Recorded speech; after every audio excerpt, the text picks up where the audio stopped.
Yo, what's good, y'all? It's your boy No Math. Uh, you know what I'm about, man. No media narratives, no media bullshit, no propaganda, no mindset that shit. We not dealing with that.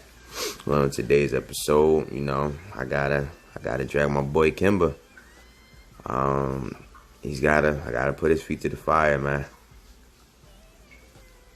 I gotta put his feet to the fire. He's a New York native. I don't want to again, but I have to. And now that he's with a new team, a better team, this is the best team he's and he's in his prime. This is the best team he's ever been on, constructed from head to toe, roster wise. Great organization, legendary. This team has deep history. Filled with all-time great Hall of Famers. And you're in a great situation right now, Kemba, because you're in your prime. You're not young no more. You in the East. Kyrie was able to the guy who you've been notably compared to throughout most of your career. Hell, in the beginning of your career, since you was in UConn, he's even led them into the first, in first place. So, I know Al Horford ain't there. I know,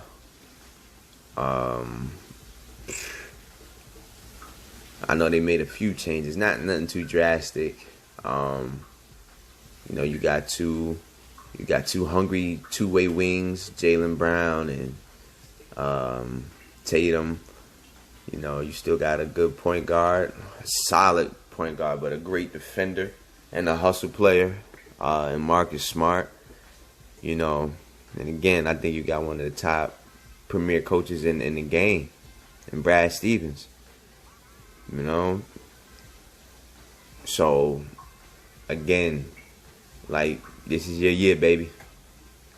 This is your year, because the 7-8 years you've been in this league, man, you came up short. I hate to say it, you came up short.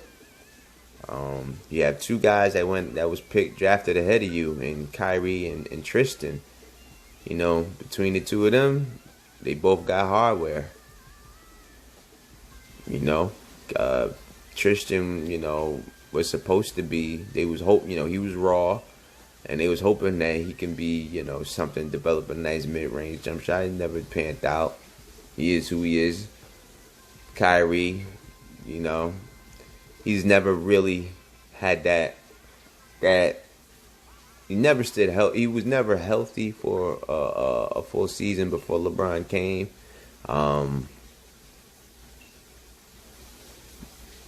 We've seen him in big spots, though, high leverage moments. We've seen him in when he was in going in the brightest stages. We've seen Kyrie just go off. And that's the reason why, and what we've grown accustomed to seeing Kyrie doing in big moments is what I've known, why I picked Kemba over Kyrie in the beginning, because of the NCAA tournament. I thought Kemba, though being miniature, I believe that he can carry a team as far as he can, but in close game situations, I believe he was always that guy that can just pull away in close games.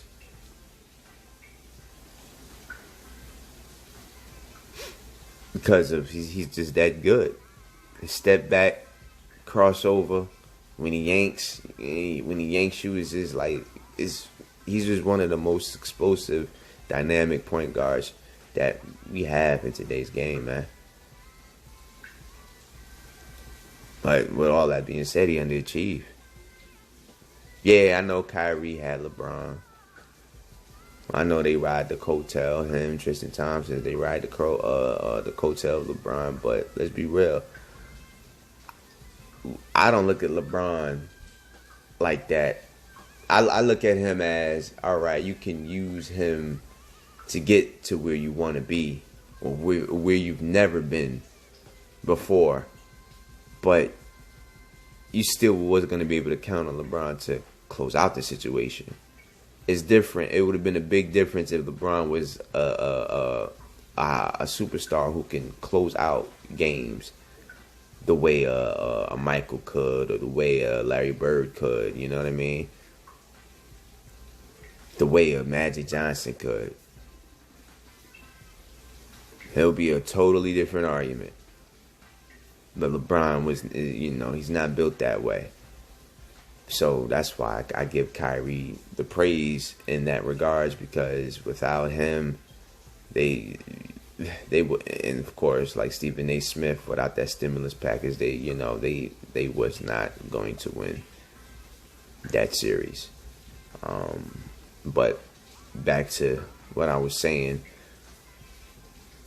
Kemba, and if you look at his draft class, you have 2 guys before and 2 guys that's after that have had hardware in between them. Clay has 3. Claw, he has 2. One with the Spurs and one with the Raptors. Now, I'm not comparing Kemba to Claw right now. It's absurd. It's not better than Claw, but Kemba still was considered a better player before Claw even developed to be Claw. Okay? No one had their eyes set and said, oh, Claw is going to be a franchise player when they came out in the draft. No one said that Jimmy Butler was going to be, this guy was going to be, his impact was going to be needed on most teams that just lack that grit and that heart. No one predicted that Isaiah Thomas, who was smaller than Kemba,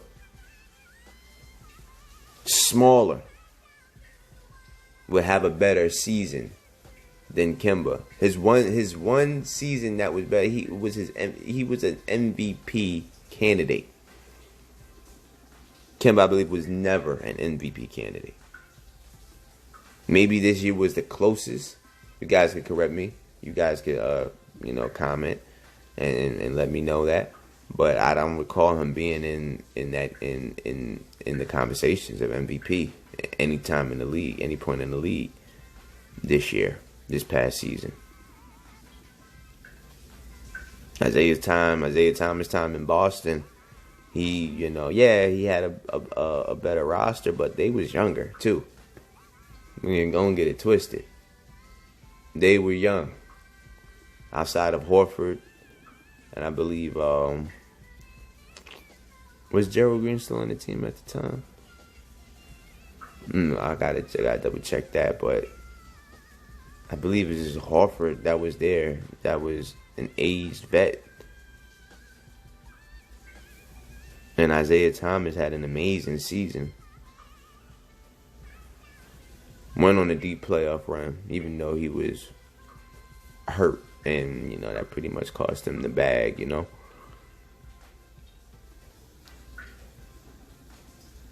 We know how that story goes. But, as I was saying, and he was an All-NBA. I believe he was second team All-NBA. And Kemba just got on hit, and he didn't even make the playoffs. And he got an All-NBA. I believe they should have left him out, and they should have put Clay in there.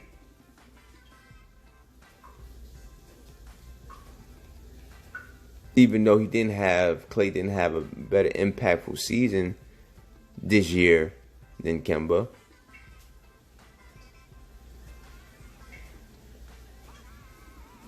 As much as I get on Clay, I felt he should have made an all-team something.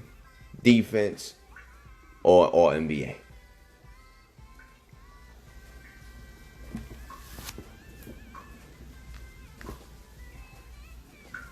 At least give him a makeup vote, right?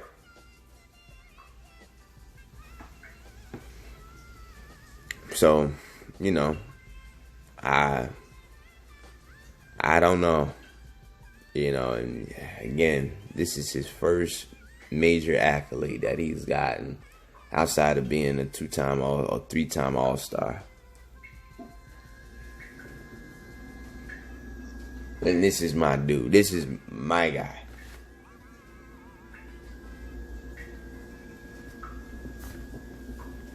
Gotta put your feet to the fire, man.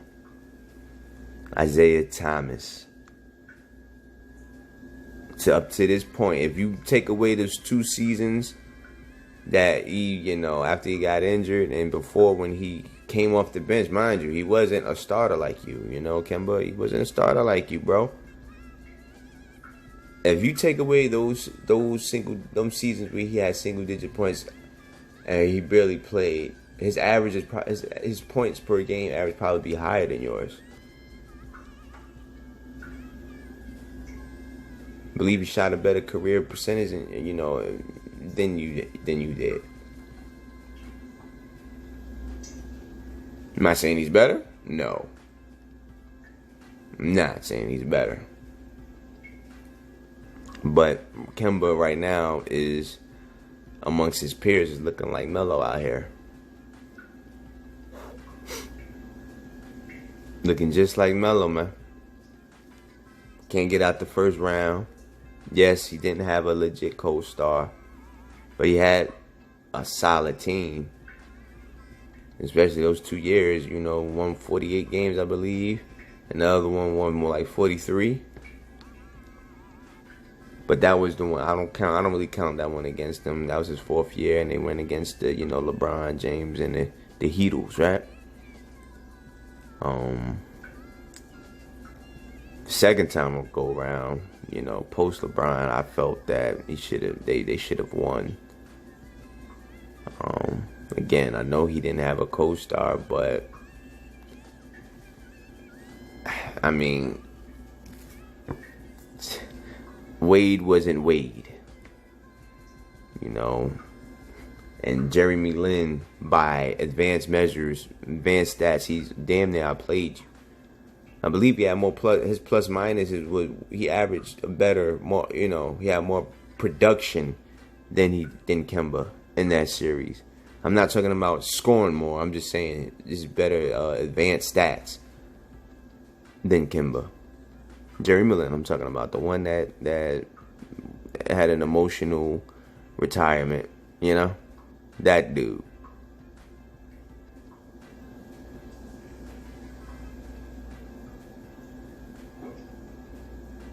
I don't know. You gotta do something this year, man. I don't care if you gotta, you can't use that excuse. I gotta, warm up with these guys. No. You have to show and prove this year. You have to do something, Kemba. You got to, bro.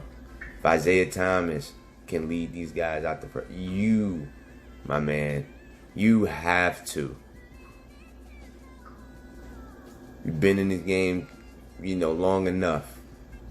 All the criticism Steph gets, all the criticism LeBron gets, all the criticism AD, Greek, Harden, Westbrook, all the criticism that they get.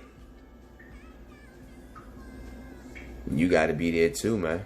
I'm not saying that you're better than those guys.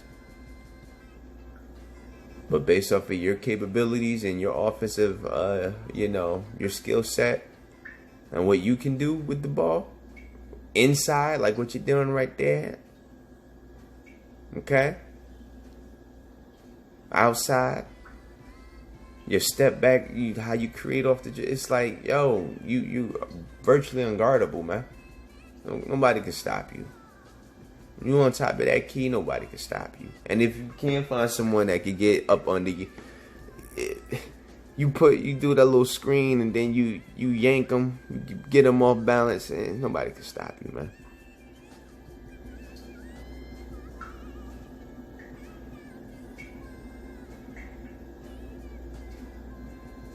You gotta do something, man. I'm gonna come back, and I have to get on you, man. I know you're not the best team right now in the East. You know, Philly. I would say Philly right now. Between Philly and I like the Pacers. Can't count Toronto out. They still a good team. Don't know about championship team. But there's some good teams that might be considered better than you guys, especially by regular season standards. But in Kemba, you gotta have a deep playoff run, man. You got to. There's just no way around it, man. So, I'm just, shout out to House of Highlights for this amazing, clip of Kemba. His highlights. You can check them out on YouTube. Pretty sure you know who House of, y'all know who the House of Highlights is, But yeah, I just wanted to keep this brief. I just wanted to touch on this because you've been out of that limelight, Kemba. You've been hiding. You're not low, brother. You ain't low, man. You gotta get this criticism too, man. Everybody's getting it. You gotta get it too. And I wish you the best. I hope that you go on a deep playoff run. I hope you even upset the teams like the Bucks or Philly, whoever. I feel that, a guy like yourself, I feel like a player like yourself, you deserve it, But you gotta show and prove. Homie. But, I'm gonna conclude with this.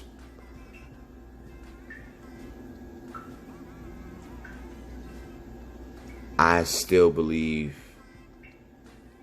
that if Kemba does not only he should be able to lead these guys, he should be an MVP consideration. This is his moment right here. He should be an MVP consideration. I have to throw that on him, man, because if Isaiah Thomas can do it, he most certainly can. If I believe in Kyrie was early when Boston went on that streak, if I'm not mistaken, he was he was in the talks before he got injured. I could be wrong. Correct me if I'm wrong. So you have to at least be in the MVP discussions also, Kemba. No more excuses, man. Let's get it done, baby. All right, thank you for tuning in, man.